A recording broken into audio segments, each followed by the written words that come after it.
Dear friends, welcome to a new unit of study in the ongoing program in journalism and mass communication. This unit deals with the history of print and broadcast media in India.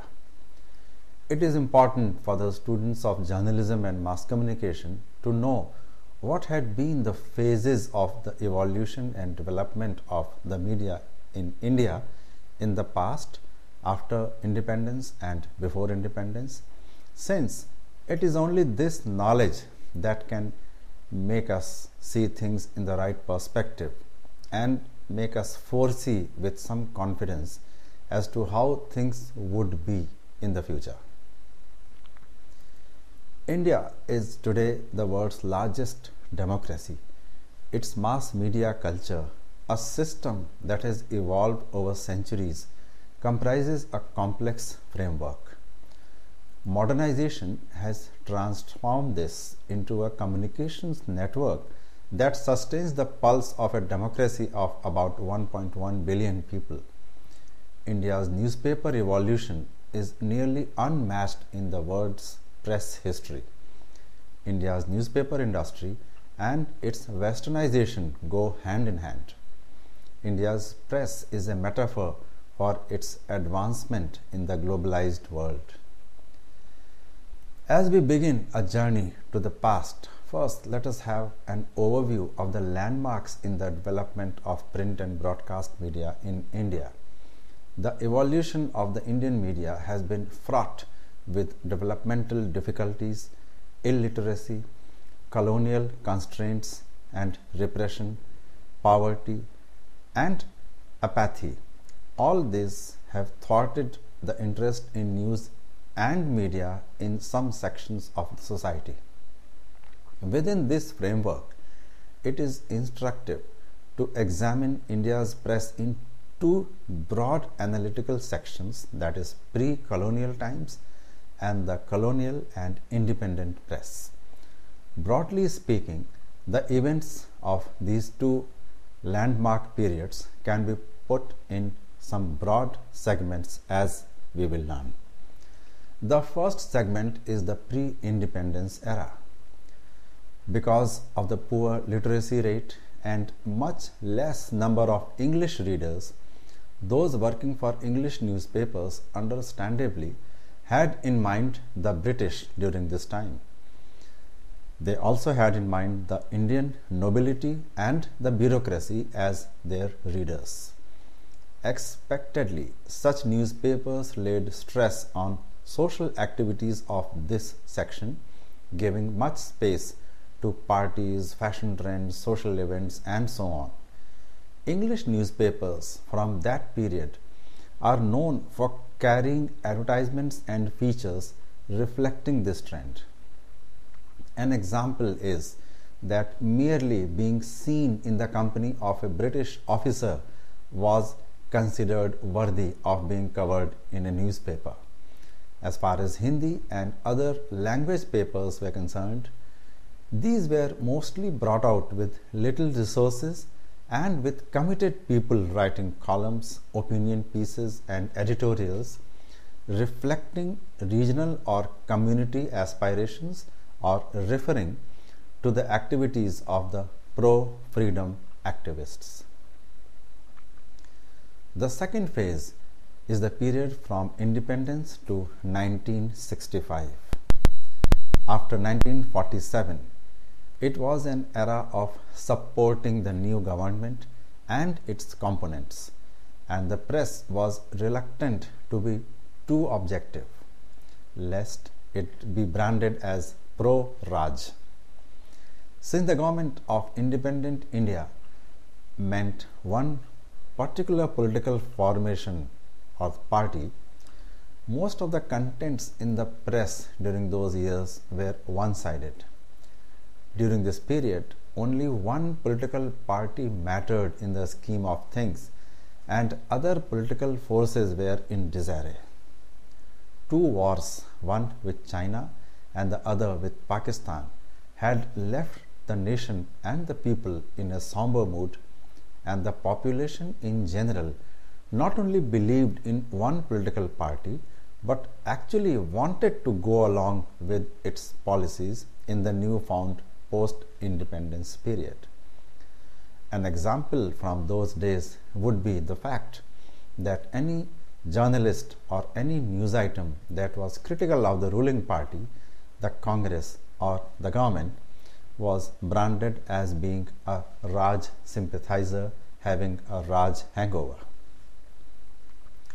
The third phase was the period from 1965 to 1975.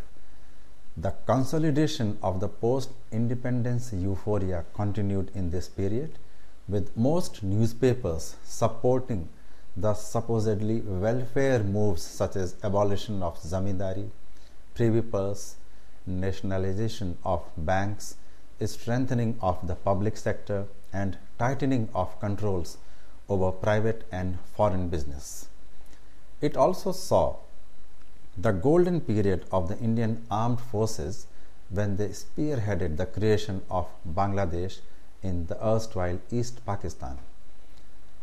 But these events culminated in the emergence of an authoritarian ruling elite in India. It led to the declaration of the internal emergency in 1975. During this period, it was the first instance that the press in India faced a clampdown. Also, India started having some kind of a voice in the global arena with the emergence of the non-aligned movement. The impact of left-wing political thought was strongly evident in government policies, and other non-Congress political formations had slowly started gathering support in some corners of the country. An example of these times was that any journalist or news item that criticized the government was dubbed a CIA agent. The next period lasted for 2 years, from 1975 to 1977. This was the period when the nation was under an internal emergency following the then ruling elite's belief that political and electoral reverses amounted to a threat to the nation's internal security. The state of emergency continued for about 2 years, and the period saw several unknown facets of our people and society. The disgruntled people welcomed the new regimented work culture but resisted attempts to restrict individual freedom. The coercion seen in the family planning movement led to several stories that aimed to create hostility among communities. The press in general cowed down before an oppressive regime, and there was no shortage of publications that eulogized the Indira Gandhi regime of that period and its policies restricting civil and individual rights.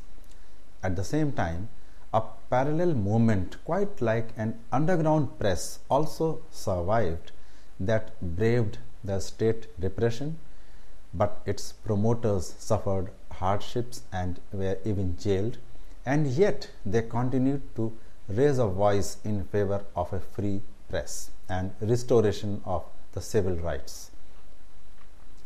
Remarkable examples of this era are the state-sponsored slogans supporting the government's reasons for imposing the emergency. These included the ones on the importance of discipline that said, "Anushashan hi desh ko mahan banata hai, mera Bharat mahan," and "Chota parivar, sukhi parivar." Instead of becoming part of the national lexicon, these slogans became butt of jokes in the underground area and in discussions in the civil society. Next is the period from 1977 to 1991. A general election immediately after the emergency was lifted led to a landslide victory for a conglomeration of all non-Congress political parties and led to the total rout of the Congress in Parliament and in most states. Iconic politicians fell at the hustings. Insignificant leaders rose to become important personalities and even ministers in the center and states. The period was marked by the emergence of a multi-party political culture. There was growing alienation between the ruling elite and the masses. There was a growth in the middle class, an increase in brain drain, and there were demands raised for liberalization of the economy. Events in the rest of the world for the first time started mattering to Indians, and things such as the Gulf War, petrodollar, global community, global business, importance of technology, the non-resident Indian, and multilateralism became relevant to the average Indian. Examples of social behavior of this period are the growing emergence of casteist surnames, religious biases, and jobs in the Gulf, leading to an exodus of skilled workers from many states. The next phase is the time from 1991 to 2002. It saw the advent of economic liberalization, disinvestment, privatization, dilution of government control, globalism, arrival of foreign products and services, exposure to latest technology, opening up of the media and the airwaves, new trends in entertainment, information technology, marketing attitudes, breaking of taboos and restraints, and of course, the arrival of the internet. Some typical symbols of this period included the emergence of use of mixed language or English, use of provocative clothes and permissive behavior, and statements that were accepted without batting an eyelid, that meant breaking of taboos. And the next phase is the present. We refer to the past one decade that has seen unprecedented growth of the economy, opening up of various sectors and of lifestyle as well, growing influence of foreign investment, products, attitudes, and new age jobs. The period is also marked by the emergence of the new media, especially the World Wide Web, mobile telephony, networking without wires, innovative use of the media and entertainment in marketing of products and services, and a general air of globalization. Changes in all aspects of life have been so rapid and striking that it is difficult to mention what would stand out as different. If anything, it would be a great sense of freedom in all communities, use of handheld devices and technology across the classes and masses, and the great influence of television on people's lives, along with a convergence of political thought and divergence of political ideology at the same time. With this perspective, we shall now have a look at the milestones in the history of Indian media. The Indian media, as we understand, consists of several different types of communication such as television, radio, cinema, newspapers, magazines, and of course internet-based websites. Indian media was active since the late 18th century, with the print media having started in 1780, radio broadcasting initiated in 1927, and the screening of Auguste and Louis Lumiere moving pictures in Bombay initiated during the summers of 1895. The media in India is among the oldest and largest in the world. Indian media, and the private media in particular, has been free and independent throughout most of its history. The period of emergency, as mentioned during 1975 to 1977, was the only brief period when the media in India was faced with potential government retribution. The country in 2007 consumed 99 million newspaper copies, making it the second largest market in the world for newspapers. By 2009, India had a total of 81 crore internet users, comprising 7.0% of the country's population, and about 75 lakh people in India also had access to broadband internet as of 2010, making it the 11th largest country in the world in terms of broadband internet users. As of 2009, India is among the fourth largest television broadcast stations in the world, with nearly 1,400 stations. So, first, let us talk about the print media and the timeline of the evolution of media in India. The printing press preceded the advent of printed news in India by about 100 years. It was in 1674 that the first printing apparatus was established in Bombay, followed by Madras in 1772. In the early period, newspapers in India were run by the British. Under the British rule, India's first newspaper, the Bengal Gazette, which was an English weekly, also known as Hickey's Gazette or Calcutta General Advertiser, was published by a gentleman named James Augustus Hickey on January 29, 1780 from Calcutta. It was the first newspaper in the entire South Asian subcontinent. Hickey had his own column, and many persons wrote with pen names. It was started as a two-sheet newspaper, specializing in writing on the private lives of the sahibs of the company, that is the East India Company. Hickey dared even to mount scurrilous attacks on the Governor General Warren Hastings' wife, which was soon landed the late printer to the Honorable Company in trouble. Hickey was sentenced to 4 months in jail and was required to pay rupees 500 as fine, which did not deter him. After a bitter attack on the Governor General and the then Chief Justice Elia Impey, Hickey was sentenced to 1 year in prison and fined rupees 5,000, which finally drove him to penury. These were the first tentative steps of journalism in India, and the Bengal Gazette could not survive for more than 2 years after that.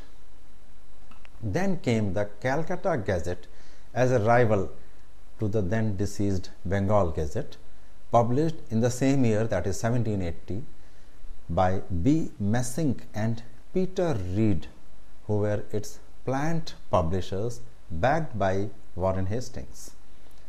After the Bengal Gazette, other publications which started from different cities in India included the Madras Courier Weekly in 1785, the Bombay Herald Weekly in 1789, which merged into Bombay Gazette in 1791, the Hurukaru Weekly in 1793, Calcutta Chronicle in 1818, Bengal General, Indian Word, and Bengal Harkara, etc. It was followed by another private initiative, the Bengal Journal, the Oriental Magazine of Calcutta Amusement, that is a monthly magazine which made it imperative to publish 4 weekly newspapers and 1 monthly magazine published from Calcutta. So Calcutta has grown as a big publishing center in those times. In Madras, that is now Chennai, the Madras Courier was started in 1785. Richard Johnson, its founder, was a government printer. Madras got its second newspaper when in 1791 Hugh Boyd, who was the editor of the Courier, quit and founded the Hurkaru. Tragically for the paper, it ceased publication when Boyd passed away within a year of its founding. It was only in 17 1795 that competitors to the Courier emerged with the founding of the Madras Gazette, followed by the India Herald. The latter was an unauthorized publication which led to the deportation of its founder, the Humphreys. The Madras Courier was designated the purveyor of official information in the Presidency of Madras. The first Hindi daily, Samachar Sudha Varshan, began in 1854. In 1878, the Hindu was founded, and it played a vital role in promoting the cause of Indian independence from the colonial yoke. Its founder, Kasturi Ranga Iyengar, was a lawyer, and his son K. Srinivasan assumed editorship of this pioneering newspaper during the first half of the 20th century. Today, this newspaper enjoys the highest circulation in South India and is counted among the top 5 newspapers nationally. Bombay, that is Mumbai today, was surprisingly a late starter. The Bombay Herald came into existence in 1789. Significantly, a year later, a paper called the Courier started carrying advertisements in Gujarati language. The first media merger of sorts was when the Bombay Gazette, started in 1791, merged with the Bombay Herald the following year. Like the Madras Courier, this new entity was recognized as the publication to carry official notifications and advertisements. Patriotic movements grew in proportion with the colonial ruthlessness, and a vehicle of information dissemination became a tool for the freedom struggle.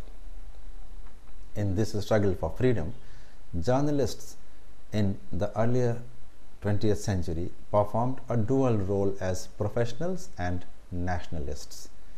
Indeed, many national leaders from Gandhi to Vajpayee were journalists as well. Calcutta, Madras, Bombay and Delhi were 4 main centers of urban renaissance which nourished news in India. It was only during and after the 70s, especially after Indira Gandhi's electoral defeat in 1977, that regional language newspapers became prevalent and strong. There were nationalistic echoes from other linguistic regional provinces. Bengal, Gujarat, Tamil Nadu, Kerala, Punjab and Uttar Pradesh produced dailies in regional languages. Hindi and Urdu were largely instrumental in voicing the viewpoints and aspirations of both Hindus and Muslims of the northern provinces. As communalism and religious intolerance increased before and after the partition, Urdu remained primarily the language of Muslims, as Pakistan chose this language as its lingua franca.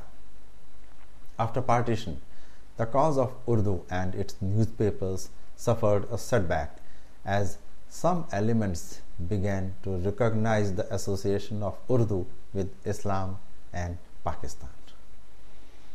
As for Indian people's involvement in the publication industry, Raja Ram Mohan Roy, the pioneer Indian journalist and social reformer, inspired Gangadhar Bhattacharya, a social activist, to publish the Bengal Gazette in 1816. It was the first Indian-owned English daily newspaper but could not survive long.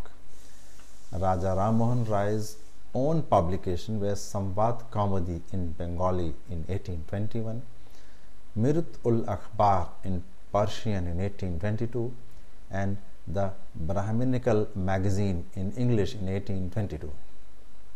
The British government imposed press regulation in 1823 in India to control newspapers. The regulation was used as a tool to deport James Silk Buckingham, the editor of the Calcutta Chronicle. The Raja presented a petition to Supreme Court to protest against the regulation in favor of Buckingham. It was this bold step of Raja Ram Mohan Roy for the preservation of press freedom, but he was defeated in the court at that time. Meanwhile, some fundamentalist elements published Samachar Chandrika weekly to challenge Raja Ram Mohan Roy's social reforms. The uprising of 1857 was a turning point in Indian journalism.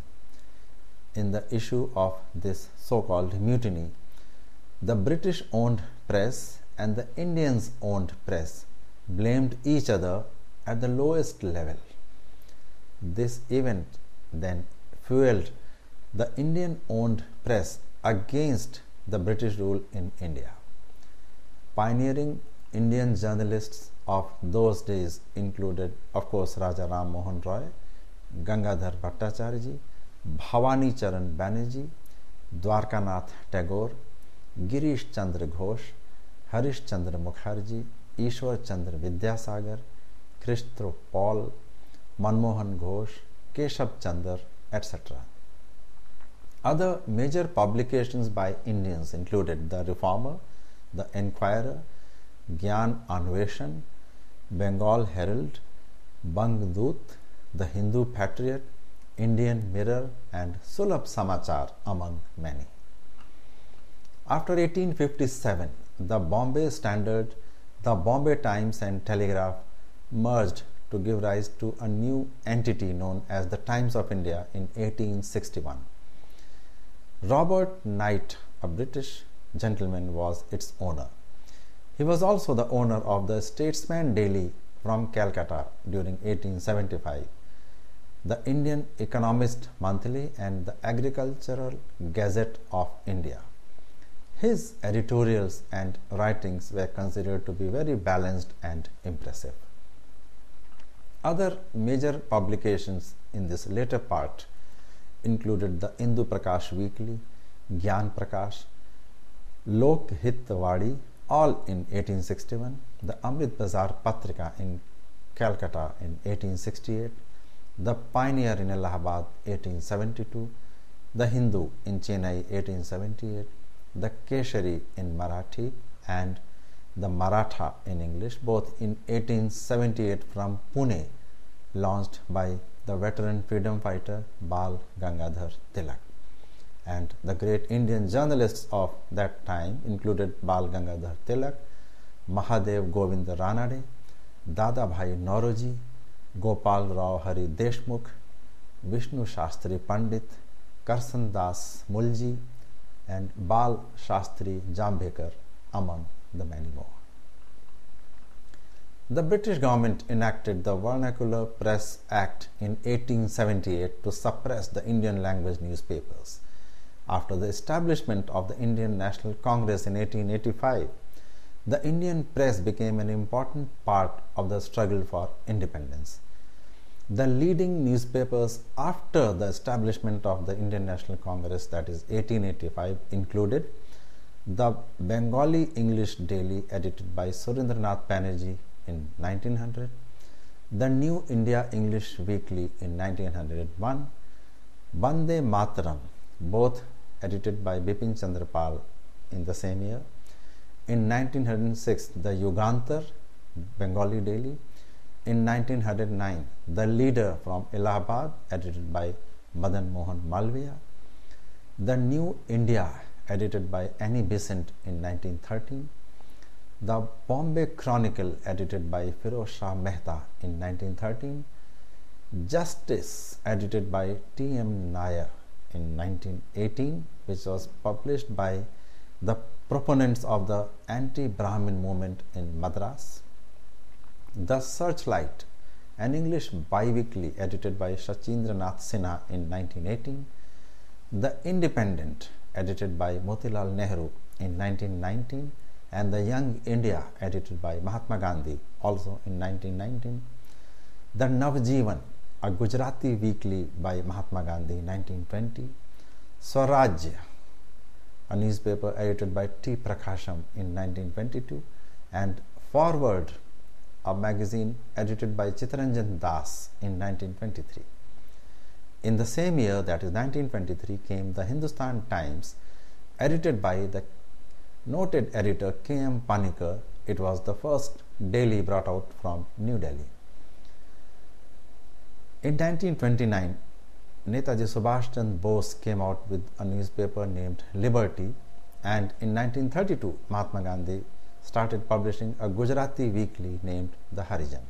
And in 1938, Jawaharlal Nehru launched the English newspaper National Herald from New Delhi. In 1907, there were a series of arrests and prosecutions against the Indian journalists and the Indian press. The India Press Act was enacted in 1910 and it asked for heavy security deposits from newspapers. As many as 963 publications and presses were prosecuted under this act, and 173 new printing presses and about 129 newspapers were killed before they could be published. The British government is reported to have collected a huge amount of about 5 lakh Indian rupees in the first year of the enforcement of this act, and this amount is astronomical considering the period. Then came the First World War in 1914 to 1918. It saw the Indian press divided on the issue of the Indian stand in the war. The act of the government was used as a tool against the presses who were not in support of the British side in the World War. The period of 1920 to 1947 can be termed as the golden era of Indian mission journalism. The press declared a non-cooperation movement against the British rule in India. It marched shoulder to shoulder with satyagrahis and other nationalists. Mahatma Gandhi came out openly for freedom of expression, ideas and people's sentiments. In his papers and writings, he did not accept any advertisements and he believed the newspapers should survive on the revenue from subscribers only. He also would not accept any restrictions on the paper and would rather close down the publication. His writings were widely circulated and reproduced in the newspapers all over the country. His endeavor was a big challenge to the non-Gandhian newspapers. He declared the Salt Satyagraha in 1930, in which the nationalist press played a memorable role. It is perhaps unique in the history of any freedom movement anywhere in the world. When the Second World War broke out, British rulers became more suppressive on the Indian press. In 1940, the state government in Uttar Pradesh directed the press to submit the headlines of the news to the Secretary of the Information Department for his pre-approval. In response to this, the National Herald, which was a newspaper run by Jawaharlal Nehru, published the news without headlines. While the Second World War and the freedom struggle in India gave more fuel to the Indian press, the British termed this press as being pro-Hitler. The All India Newspaper Editors Conference, at a meeting held in 1940 in New Delhi, raised its voice against the suppression and the suppressive attitude of the British government. However, a fresh wave of suppression and struggle started from 1942 onwards, when the Quit India movement was initiated. Many presses, publications and journalists, including Nehru, were suspended and arrested in 1942. This continued until the declaration of independence in 1947. K. Ramarao, editor of Swaraj newspaper, has said that during those times it was more than a vocation or a profession. It was a mission, and the newspaper was a noble enterprise working for patriotic purposes. India received independence from the British on August 15, 1947, and the press celebrated the independence because it was their victory also. In the initial years after independence, the relations between the national government and the press were good, but a year later the situation changed. Jawaharlal Nehru and Sardar Vallabhbhai Patel were among those leaders who were not very happy with the press. Still, measures to give a structure to the Indian media continued, and the first press commission, set up in 1952, gave its report in 1954. Its recommendations included the setting up of a Press Council of India, setting up of a Registrar of Press in India, implementation of a minimum basic salary for working journalists, and strengthening the role of the editors.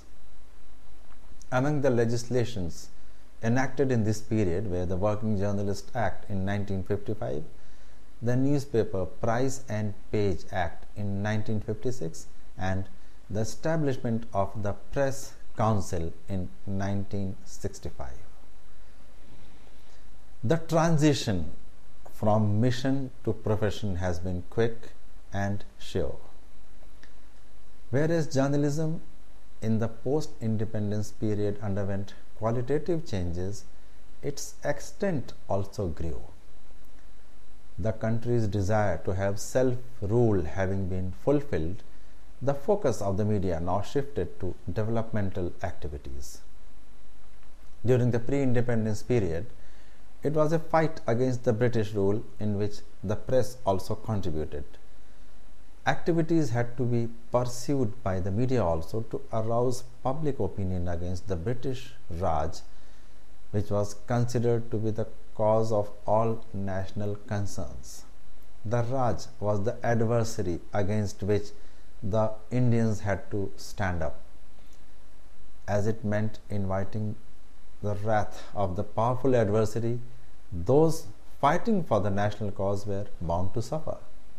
The crusade against the foreign rule, therefore, meant perpetual preparedness to accept sufferings without feeling let down. That was the mission of journalism in those days. However, in independent India, the adversary was gone. In its place was a national government with bright and venerable leaders of the freedom movement as ministers and decision makers. Journalists suddenly found themselves in the company of rulers. They were no longer required to nurture a feeling of skepticism against the administration. Instead, a feeling of sympathy for the new administrators was natural to grow in the hearts of journalists, as many of them shared common ideals and social background with the present rulers. The missionary spirit of journalism could not be sustained under the changed situation and under the new dispensations. During the British rule, all resources to run the national press had to be generated by the activists themselves. Organized industry had no reason to be attracted to running newspapers, which was anyway not a profit-making business. Many editors and journalists who had taken up the cause of publishing papers to guide freedom fighters and creating public opinion did not survive even for a few years. The situation changed after independence. While the old Anglo-Indian papers changed hands and were now controlled by Indian industrialists such as the Times of India and so on, new units were started to meet additional requirements of the reading public. Publication of newspapers now became like any other industry, rather more prestigious because of the immense power that it brought in the hands of the owners, who became controllers of information sources. The growth of newspapers during the British period was an uneven process. Service conditions and emoluments of workers had no standardization. Even in the Anglo-Indian press and the prestigious Associated Press of India, a news agency, the wage structure of employees completely depended on the attitude of the employers. The technology of communication and printing was at a very primitive stage. Today's journalists would hardly understand that reporters working during those days had to write their news telegrams in block capital letters to be dispatched through telegraph offices. Morse code was the only way to transmit these telegrams, and newspapers were printed in letter presses. All this was a cumbersome process requiring a lot of space, a lot of time, and of course a lot of patience, since the machinery for newspaper printing processes was not manufactured in India and was largely imported from European countries. It was a very expensive venture, and yet many industrials in India did continue to publish newspapers. In the absence of satisfactory wages and any clout attached to the profession, journalism did not attract careerists desirous of making a career and making legitimate money. It was something for those trying to involve themselves in a thankless job for the sake of idealism, and it was such people who stuck to this profession. Also, journalists those days were not necessarily highly educated in the formal sense, though they were invariably wise persons with high moral values and dedicated to the job that they had voluntarily chosen to carry out. That high moral values and idealism of life did not depend on education alone was a lesson verily learnt from the life of several of journalists of that period. Also, invariably, they were efficient persons. Lack of formal education was supplemented by a strong desire to acquire knowledge from wherever possible. They were men of learning and good readers at any cost, unlike many journalists of the present era who seldom read anything except perhaps their own newspapers. The service conditions of workers could be gauged from the fact that even allowing some kind of an annual increment in the wages of a journalist was not necessary. Many reporters during the initial years had to work for several years on fixed and constant wages. Independence, although, brought a definite change in this situation. There was this Working Journalists Act, and then followed an era of wage boards constituted by the government. Wage structure was substantially improved since the wage boards were a tripartite body consisting of representatives of the industry, that is the employers, the employees through the employees union, and of course the labor department of the government. Also, as the journalists were now privileged to rub shoulders with top politicians and bureaucrats, the profession acquired a certain prestige and clout. Gradually, they came to a position to influence the decision-making process of the government because they were in any case familiar with the people who were running the government, the bureaucrats and the politicians, as well as the systems that had gone into the working of the government. During the first phase of the post-independence era, the Congress party enjoyed unchallenged superiority in politics because of its prominent role in the country's battle for independence. To remain in the company of Congress leaders, therefore, was itself a great prestige. While there were journalists who had been associated with Congress ideals since their early life, Those joining the profession later found it helpful to rise in their careers by championing the cause of the Congress. Journalists, therefore, slowly started becoming a part of the establishment itself. To criticize the Congress policies beyond a point was likely to be dubbed not in tune with national spirit of those days.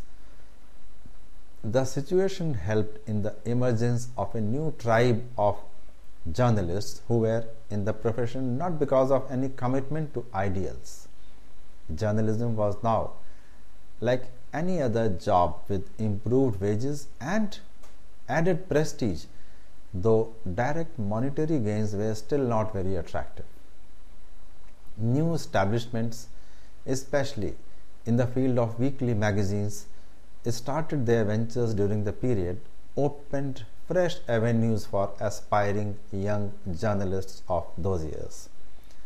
This started an open debate whether journalism was a mission or had become like any other profession. While the old school of journalists continued to emphasize that theirs was basically a mission, the new entrants disputed their claim. Within the first 2 decades after independence, however, the dispute was settled in favor of those who accepted it as a profession. The concept of a mission was now a thing of the past. There has been a clear division between commercial and aesthetic expression in the media over the years. Today's mass communication media seems to be exposing its message to all possible variants, even as the old media are becoming more and more permeable to blogs and other such universally accessible means of conveying information. This phenomenon is not due to a fascination in more democratic information sources. On the contrary, the pressure is rising due to the growth of the eyes, that is, the cameras and the new digital devices, including the mobile phones, which are equipped with the eye of a camera. These eyes are watching the same events that the mainstream media is reporting to us.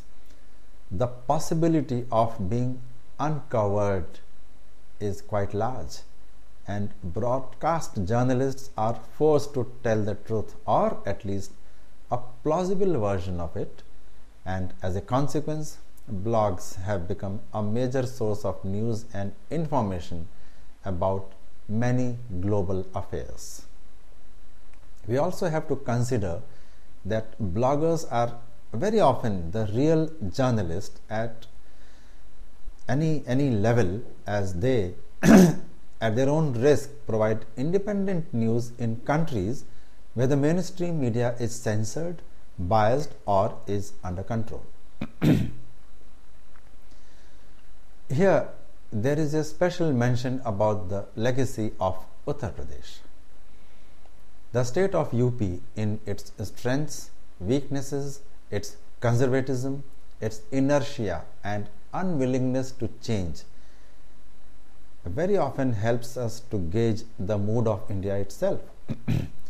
This representative character of UP was evident during the struggle for India's freedom, and it could be enough to understand the patriotic zeal of national leaders from UP and the repression let loose on freedom fighters by the British in UP to understand what was happening on the national scene during those turbulent years.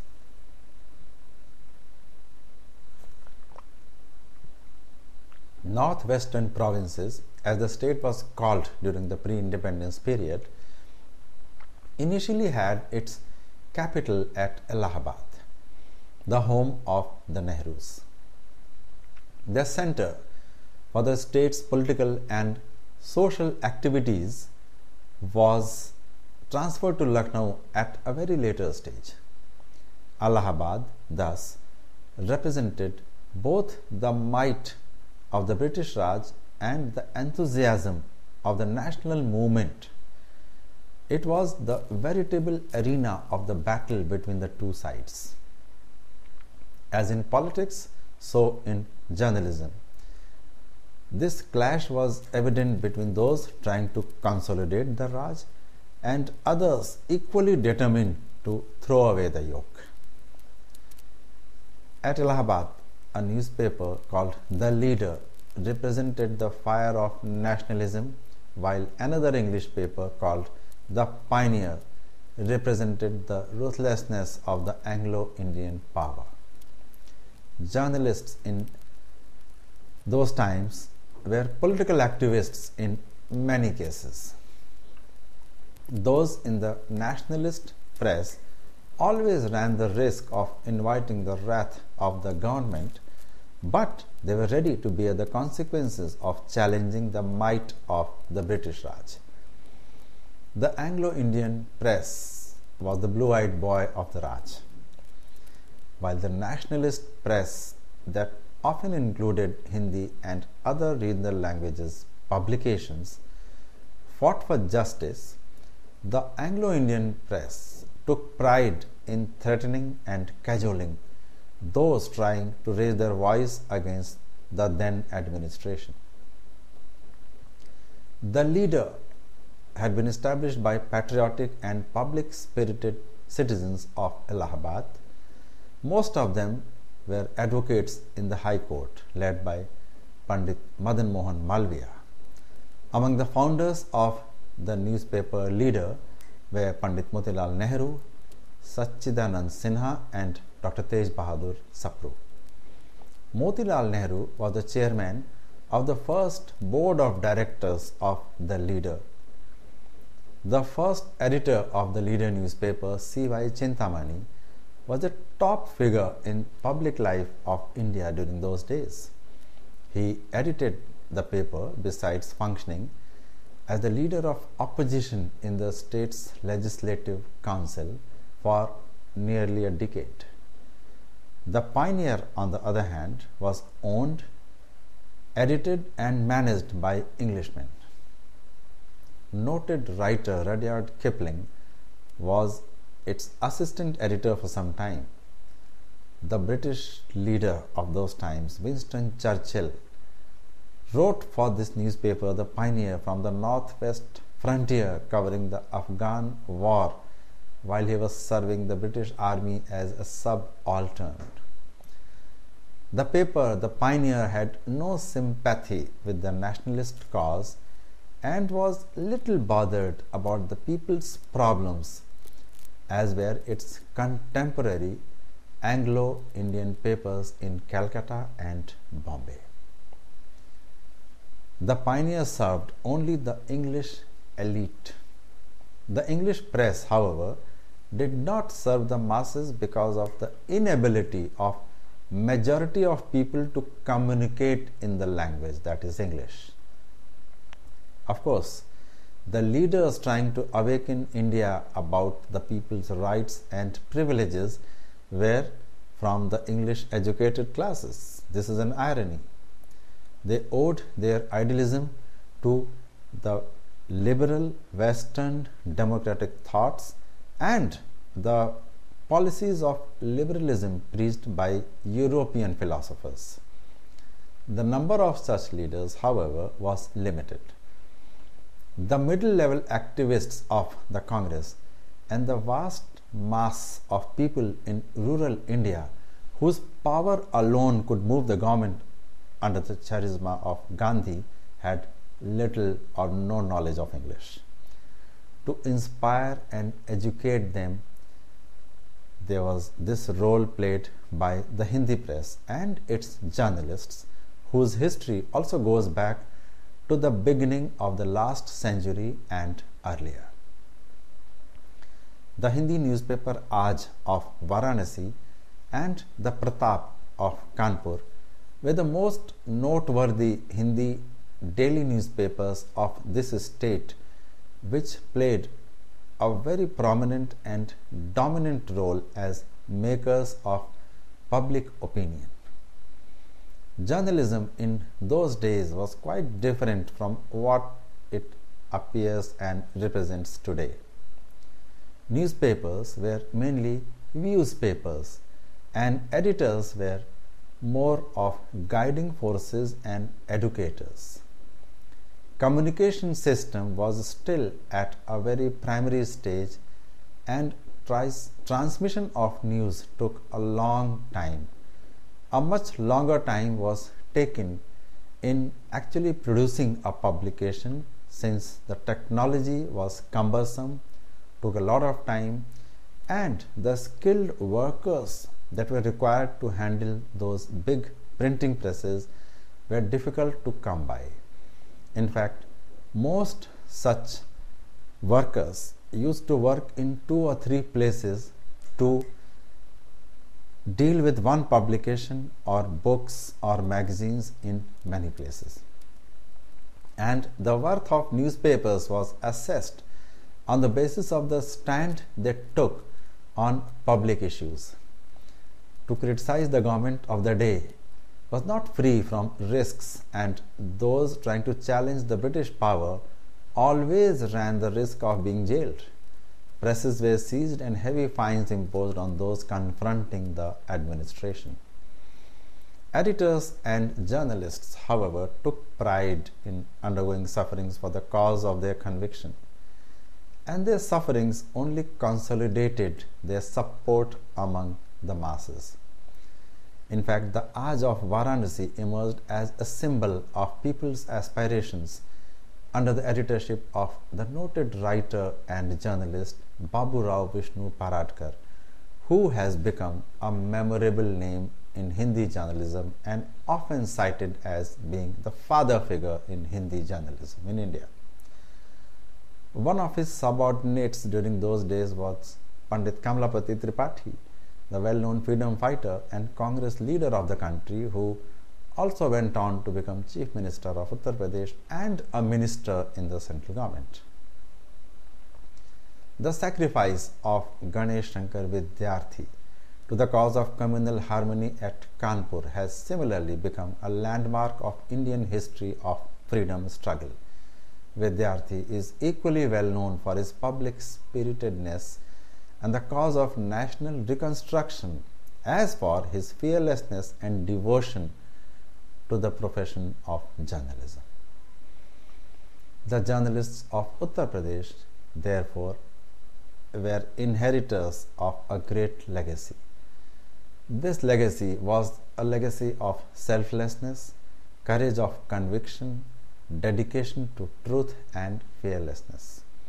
Even during the British period, eminent journalists gave more importance to their convictions than to an organization or a viewpoint. Babu Rao Vishnu Paradkar himself was a staunch nationalist, but he never hesitated in criticizing the Congress if he felt there was a need to do so. Journalists' commitment to political parties and leaders was a development of a later stage, coming after about 2 or 3 decades after independence. And the emergence of a tribe of journalists throwing professional commitment to the winds for pecuniary benefits was a development of a more distant stage. With this, we come to the end of the discussion on the history of media in India.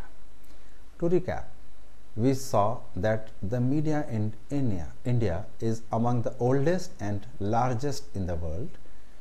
It played a key role in the freedom struggle when the top leaders of the national freedom movement were involved in writing and educating the masses.